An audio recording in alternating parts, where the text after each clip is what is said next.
the fuck? God. What?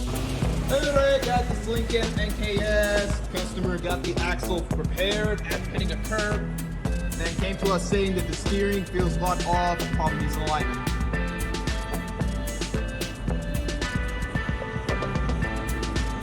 Thought the ball joint was bad, but turns out this thing is loose. So whoever did this work, lucky didn't get the customer in a serious accident when this thing all threaded out. If the whole joint disconnected, would have ended bad. Customer states weird noise from back brakes. Might have found the problem.